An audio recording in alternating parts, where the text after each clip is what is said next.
इसमें आपको थॉरोली बताया जाता है। इस पार्टिकुलर केस में हम लोग ऑलरेडी चैप्टर कंप्लीट कर चुके हैं, बट फिर भी एक बार हम उसको थॉरोली रिवाइज कर ले रहे हैं। ठीक है, स्टार्टिंग के सेशन में हमने काफी चीजें देख रखी हैं, उसी से आगे हम सभी लोगों को मूव ऑन करना है। तो मूव ऑन करते टाइम देखिए क्या चीजें हम लोग फोकस करते हैं।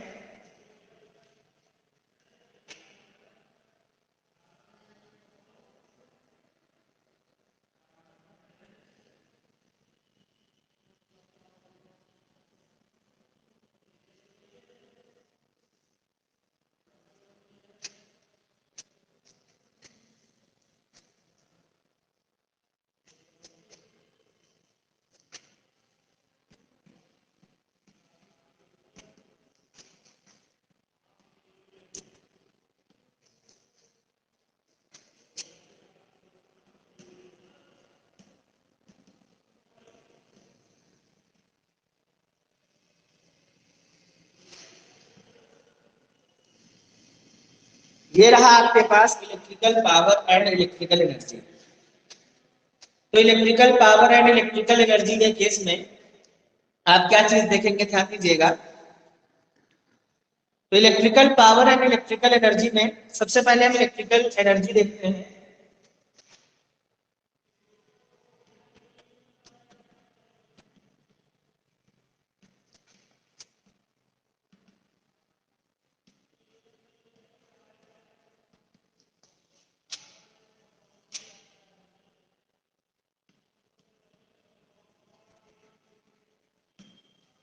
Ability of doing electrical work done is known as the electrical energy. ठीक है ना, किसी भी इलेक्ट्रिकल वर्क डन को करने के लिए जिस एनर्जी की नीड होती है that is known as the electrical energy. ठीक है ना, किसी भी इलेक्ट्रिकल वर्क को करने के लिए जिस एनर्जी की नीड होती है that is known as the electrical energy.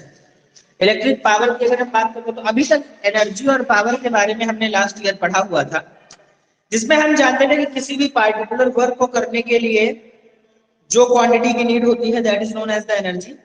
ठीक है, दूसरा आपको बताया जाता था किसी भी वर्क को गिवन टाइम में फाइंड करने के लिए, किसी भी वर्क को गिवन टाइम में फाइंड आउट करने के लिए, गिवन टाइम में फाइंड आउट करने का जो रेट होता है उसे भी हम लोग बोलते हैं पावर। ठीक है ना, देखो यहां पर आप बोलते हैं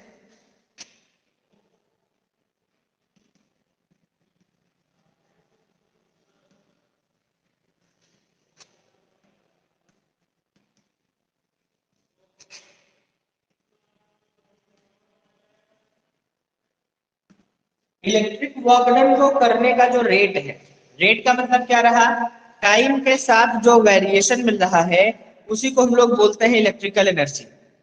ठीक है ना, उसी को हम लोग बोलते हैं इलेक्ट्रिकल एनर्जी। ठीक है, टोटल वर्क को करने की जो एबिलिटी होगी that is known as energy, और गिवन टाइम में जितना वर्क किया जाएगा that is known as the power. लेकिन यहाँ पे इलेक्ट्रिकल ऐड हो गया है, तो जितने भी वर्क डन होंगे ऑब्वियसली वो इलेक्ट्रिकली होंगे, और जितने भी आपके एनर्जी कंजम्पशन होंगे वो भी क्या होंगे, इलेक्ट्रिकल ही होंगे। तो यहाँ पर देखिए इलेक्ट्रिकल एनर्जी को हम W से और E से रिप्रेजेंटेट करते हैं। किससे रिप्रेजेंटेट करते हैं, W से और E से रिप्रेजेंटेट करते हैं। ठीक है ना, ठीक है, तो यहां पर देखिए W इक्वल्स टू क्या हो जाएगा आपके पास, E हो जाएगा। और जब आप इसको सॉल्व करना स्टार्ट करेंगे ये कितना हो जाएगा आपका P इंटू टी। कितना हो जाएगा आपके पास, ये P इंटू टी हो जाएगा। ठीक है, अब देखो P की जगह पर जब आप फॉर्मूला रखोगे तो P का फॉर्मूला क्या होता है, V इंटू आई इंटू टी। क्या होता है, V इंटू आई इंटू टी। क्या होता है आपके पास, V इंटू आई इंटू टी। अब V की जगह पे ओम्स लॉ से अगर आपने आई आर रख दिया तो बेटा ये हो जाएगा आई स्क्वायर आर टी। क्या हो जाएगा आपके पास, आई स्क्वायर आर टी। तो यहां पर देखिए जब आप इस पार्टिकुलर केस को लेकर के चलेंगे तो ये आपको मिल गया आई स्क्वायर आर टी। यही नहीं, अगर आई की जगह पे वी अपॉन आर रख दिया, आई की जगह पे वी अपॉन आर को प्लेस कर दिया तो it will be V square upon R into T. यहां पर ठीक है ना। इतने फार्मूले आपको यहाँ पर मिले। ठीक है, अब पावर की अगर हम बात करते हैं तो पावर जो होता है रेट ऑफ डूइंग वर्क, क्या है आपके पास, rate of doing work. Rate of doing work मतलब गिवन टाइम में कितना वर्क डन किया जा रहा है। तो ये आपको मिला जाता है W/T, क्या मिल जाता है W/T या फिर E/T। क्या मिला यहाँ पर W/T और दूसरा क्या मिला आपको E/T। ठीक है ना। अब यहाँ पर रखते हैं, जब आप रखते जाएंगे तो VIT पहला मिला हुआ है, VIT से P को कैंसिल किया तो यहाँ पर VI मिला, दूसरा I² R मिला और तीसरा V² अपॉन R। यहाँ पर ये पार्टिकुलर केस आपको दे दिया। ठीक है, अब उसके बाद जब हम इसको लेकर के पार्टिकुलरली आगे बढ़ेंगे तो हम इसकी यूनिट और इसकी यूनिट को थॉरोली डिस्कस करेंगे। हम इसकी यूनिट और इसकी यूनिट को थॉरोली डिस्कस करेंगे। तो जब इसके डिस्कशन पे हम आगे बढ़ते हैं तो देखिए क्या मिलता है।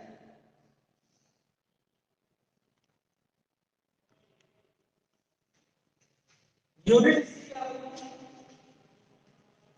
एसआई यूनिट तो होती है जूल, एनर्जी का वर्क डन की एसआई यूनिट क्या होती है, जूल। एनर्जी की या वर्क डन की जो एसआई यूनिट होती है वो क्या होती है, जूल।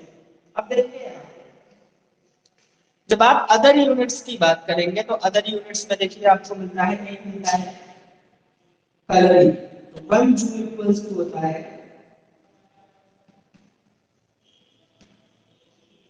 4.18 कैलोरी। हालांकि ये वो यहाँ है, तो हम हाई यूनिट देखते हैं 1 किलोवाट आवर। इसको हम लोग कॉमर्शियल यूनिट भी बोलते हैं। क्या बोलते हैं इसको हम लोग, कॉमर्शियल यूनिट भी बोलते हैं। कॉमर्शियल यूनिट का क्या मतलब रहा, कॉमर्शियली आप इसको किस तरीके से कैलकुलेट कर सकते हैं। तो देखो बेटा 1 किलोवाट आवर का मतलब क्या है, 1000 वाट और आर का मतलब क्या रहा, 60 सेकेंड। 1000 वाट 60 इंटू 60 सेकेंड, वाट इंटू सेकेंड मिलकर के हो जाता है जूल, क्योंकि दोनों ही क्या है एसआई यूनिट्स है। और यहाँ पर जो कितना होगा 3600 36 क्या है 50 जूल।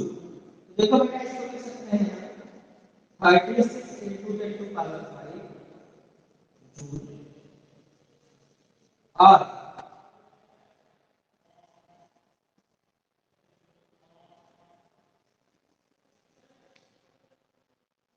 ये रहा 1 किलोवाट आपके पास 1 kilowatt.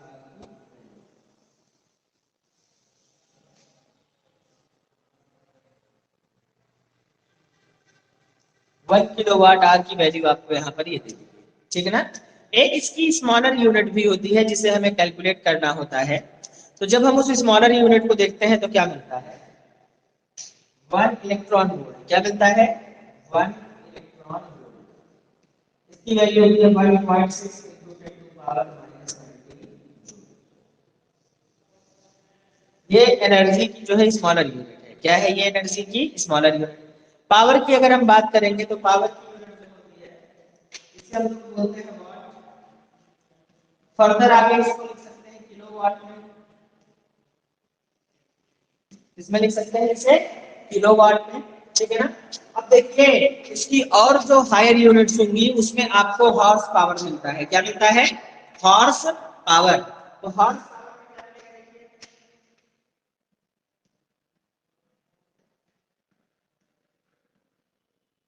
One horse power 1 HP equals to क्या मिलेगा, 1 horse power equals to 746 watt. 1 horse power की वैल्यू क्या मिलेगी आपको, 746 वाट। तो यहाँ पर ये इतनी सी चीज आपको थारोली प्रोवाइड की गई। आई बात समझ में, इसको नोट कर लीजिए जल्दी से, तो आगे बढ़ते हैं। नोट कर लो बच्चे जाने।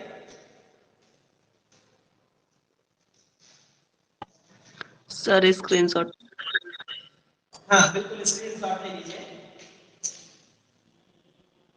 सर ले लिया। चलिए आगे बढ़ते हैं।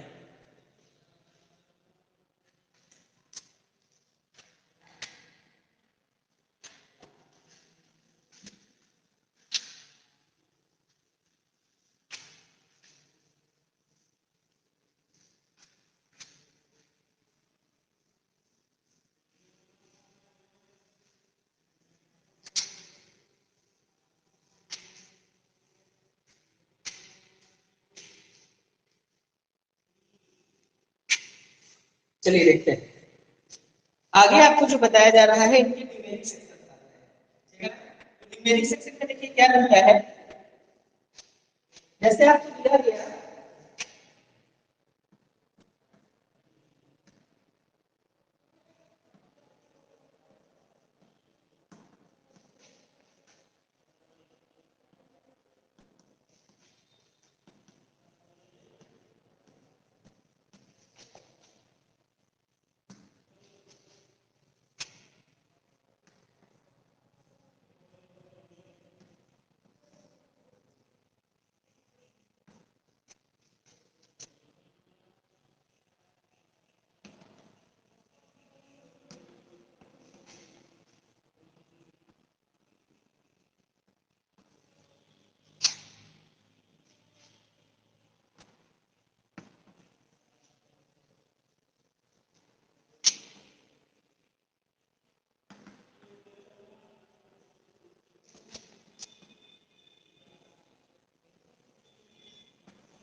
ठीक है ना, इसमें देखिए आपसे कहा जा रहा है an electric bulb is rated 220 volt and 100 वाट, ठीक है ना। Estimate the value of current and resistance of the conductor, conductor की वैल्यू को आपको एस्टिमेट करना है। तो जब आप इसको कैलकुलेट करने के लिए चलेंगे तो देखिए यहाँ आपको V की वैल्यू कितनी आ रही है 220, V जो गिवन है कितना है 220 वोल्ट।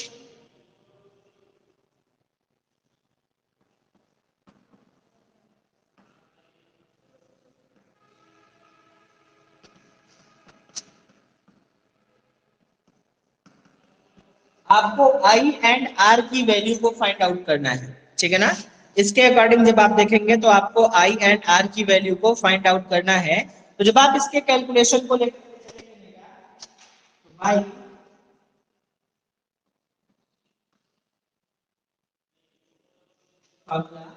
पावर रेटिंग के फार्मूले को पिक करिए, किसको पिक करिए, पावर रेटिंग के फार्मूले को। तो पावर रेटिंग का P equals to V square upon R and P equals to VI। देखो यहाँ से R निकाल लीजिए और वहां से I निकाल लीजिए। चलिए कैलकुलेट करते हैं इसको। तो R की वैल्यू के लिए V स्क्वायर अपॉन P कर दीजिए, निकालेंगे।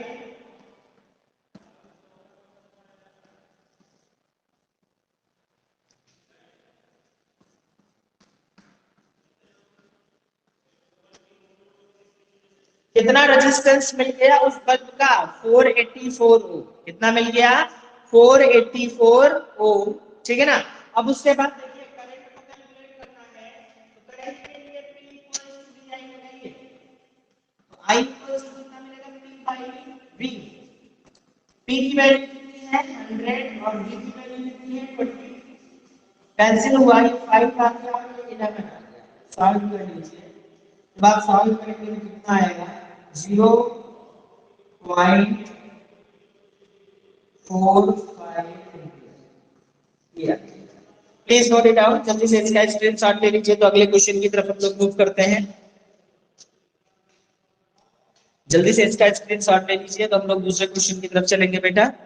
नेक्स्ट क्वेश्चन जो आपका है, ठीक है प्रणव बेटा, एक तो आप लेट से आए हुए हैं और उसके बाद जो है आप जो है यहाँ पर इंटेंशनली पढ़ने आए ही नहीं। माइक ऑफ करिए अपना। Yes, sir. Pranav off your mic.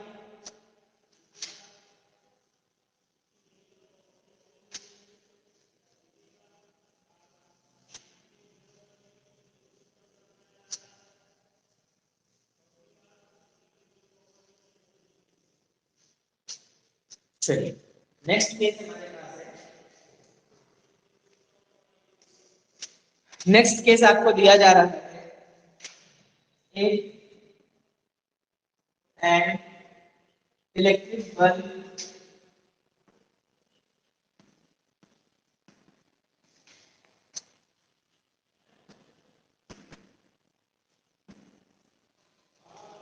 if an electric bulb is rated 110 volt and 50 watt if its